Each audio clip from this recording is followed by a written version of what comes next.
Welcome to the Military OneSource Podcast. Military OneSource is an official program of the Defense Department with tools, information, and resources to help families navigate all aspects of military life. For more information, visit MilitaryOneSource.mil.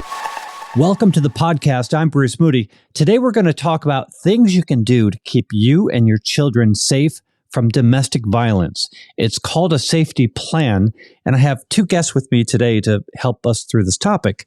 Adriane and Nikki are both domestic abuse victim advocates. Welcome to the both of you. Thank you. Welcome. Thank you. Welcome. It's great to have you with us. A really important topic. Adriane, let's start with you. What is a domestic abuse victim advocate? Well, I'm glad you asked, sir. The Family Advocacy Domestic Abuse Victim Advocate, we're also known as DAVAs, and that's our acronym, DAVA. And we provide 24-hour telephonic and face-to-face crisis response and support to adult victims of domestic abuse and also intimate partner sexual assault. DAVAs maintain effective safety plans. We empower victims of abuse. We provide a 24-hour crisis intervention service, either through in-person or telephonic contact. And also, listen, upon notification of a domestic abuse incident, the DAVA will make the initial contact and with the adult victim as soon as possible. So it's all about making sure that we are notified and that we provide these immediate services to any survivor of abuse. Now, you're describing basically your job. You've both been doing this. How long have you worked in this field? So I've been in 10 years as a military advocate and 5 years as a community advocate. So I'd say a total of 15 years in this field. And I should note that we generally identify people with their last names, but given the nature of your work, we're protecting your privacy, honestly, during this episode because of your work as domestic abuse victim advocates. So let's push on and get some definitions before we go any further. What are the different types of domestic abuse? We see physical, emotional, sexual, and neglect, and also economic abuse, all realms of abuse. So when it comes to anything within a family or a dating relationship, intimate partner relationship, if there's any maltreatment at all, that's what we can help with.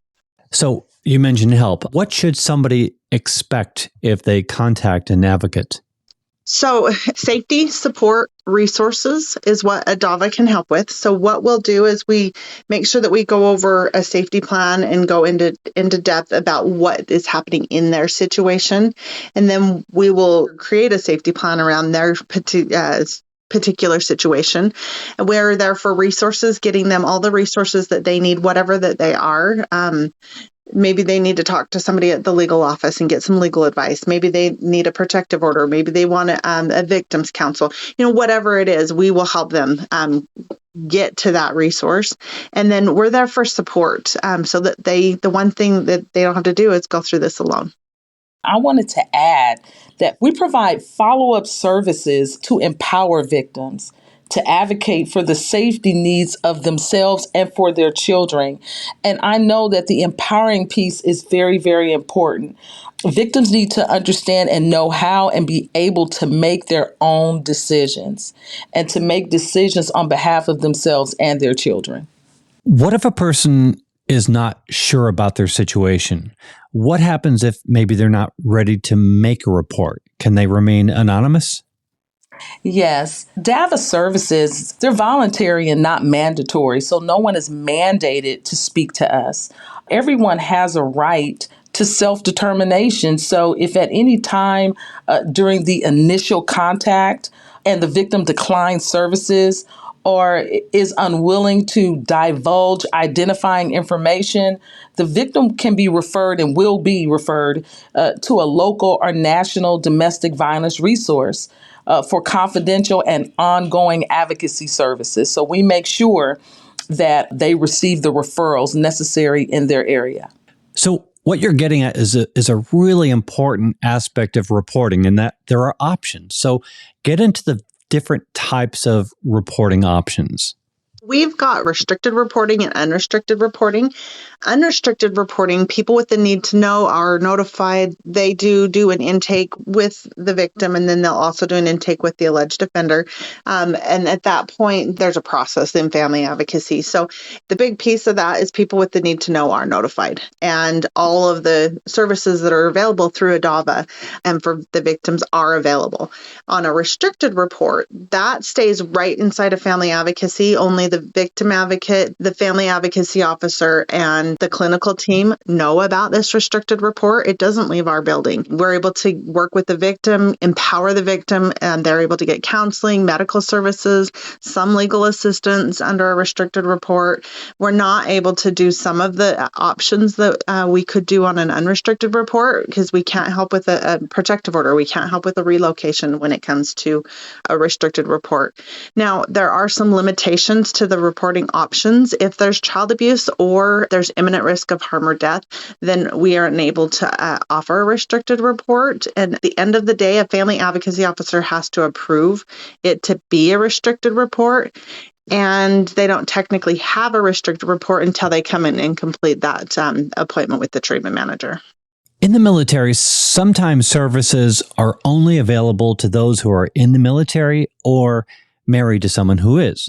Are intimate partners eligible to call a victim advocate for help? Are there services offered to them that might be different from the ones offered to spouses? Anyone calls our hotline, we're going to help them, and we're going to get them do a risk assessment and safety plan and connect them to all of the resources that are available to them.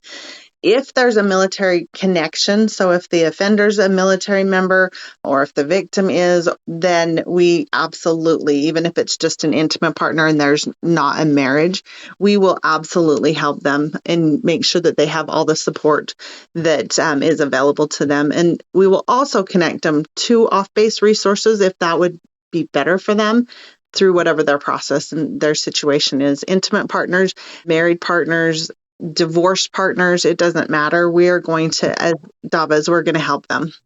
All right. So let's get into the safety planning. Just what is a safety plan? Well, safety planning is critical. Safety planning for domestic violence is certainly a form of protection, and it should be created specifically for the survivor's immediate safety concerns and future risk of an explosive incident. This may involve how they can escape, where they can go, who's their support system, such as who can they rely on to assist them, and then also additional protections. Safety planning is critical. When does the safety planning process begin? Safety planning process, again, is certainly critical. And as soon as someone discloses concerns regarding unhealthy behaviors in a relationship, DAVAs are right there to create that safety plan for the immediate need and safety concern. So what are the steps of creating a safety plan?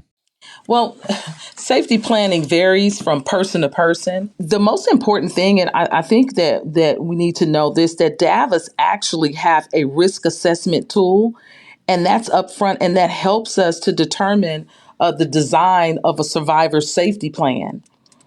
So safety planning does vary from survivor to survivor. It depends on the immediate need. It depends on the severity of the situation. And of course, the risk assessment will always help us to determine how to design a particular survivor's safety plan. I also want to add to that safety planning needs to be not me as an advocate saying, hey, here's your safety plan. We need buy-in from the clients that we're working with, because if we say you need to do this, this, and this, they probably are not going to do any of those things. So we have a conversation, we ask them, we talk to them, we create it with them, not for them. How is safety planning different for a male experiencing abuse? It's really not different.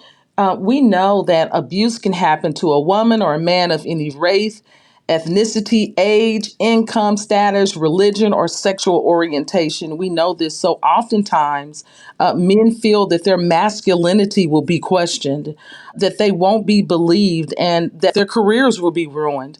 And so, of course, these are false narratives, and advocacy is the key to remove these stigmas for men. Do you have to file a report to move forward with a safety plan? No, everyone has the right to self-determination, and they can come and talk to a victim advocate at DAVA, and they can talk to us over the phone, they can talk to us in person, and we will just go over what options are available to them and educate them so that they can make an informed decision and decide what's best for them. At a minimum, we're going to do our best to do a risk assessment, a safety plan, and get them to whatever resources that they need right now. And you had mentioned this before, but safety planning differs with the circumstance. How does that work? Explain that, please. Say if somebody were to leave an abusive relationship, well, we're going to come up with a safety plan. Say he leaves the relationship, and I'm going to use he and she for just a minute, but we do know it happens to men and women. So he leaves an abusive relationship. The safety plan I'm going to create with him is going to be, if she shows up, then this is what you need to do. Now we're going to flip the roles. So she has left an abusive relationship and now she's going to go back home. So now that safety plan needs to change again. How do we keep you safe in the home with the person who has abused you in the past? They will modify, they will change. It's not just one and done. It is best if people stay in touch and contact with their DAVA because as their situation changes, because we can safety plan around whatever they have going on. And again, I think you've brought this up, but these are really important points to bring up. So, for example, how much follow-up is there for the victim after the initial contact? So every case is different. Some people are seeking just immediate assistance, and then we never hear from them for a very long time. And some continue to go on for years and years. So it's really unpredictable, and every situation is completely different. Adriane? Yes, just like she said, it could take up to a year. Situations involving the court system, cases involving the court system, I've seen can take up to a year or more, depending on the incident, depending on the court calendars and the DV laws, domestic violence laws in that particular state. So it varies. You know, I'm just so grateful for the two of you joining us today. And I'd like to give you each the opportunity to speak to this next question. If there's anything else you'd like to share, really, with listeners who might be thinking about calling a victim advocate. So I wanted to say to any survivors, anyone who is currently experiencing abuse in their relationship, listen, it takes great courage for a person to disclose the details of their abuse. And courage is not the absence of fear, but it's doing it afraid. Everyone deserves to feel safe in his or her relationship, and abuse is never okay. Absolutely. Thanks, Adriane. The one thing that I can promise you is you don't have to go through this alone. There are DAVAs out there that are more than happy to walk through this process with you, to be there by your side and support you through whatever your decision is. Even if you change your mind a whole bunch of times along the way, it's okay. We are here to support you and make sure that you're safe. Wonderful. I'm so grateful to talk to the both of you today. In the program notes for this podcast episode, we do have a link to our domestic abuse victim advocate locator. It's exactly what it sounds like, so you can use that to find a victim advocate who is local to you. We also have a link to the National Domestic Violence Hotline, along with some of the resources that you can read on this subject. Nikki and Adriane, thank you so much for joining us today. Thank you for inviting us. Thank you for inviting us. Thank you. This was great. Excellent, excellent. Thank you to the both of you.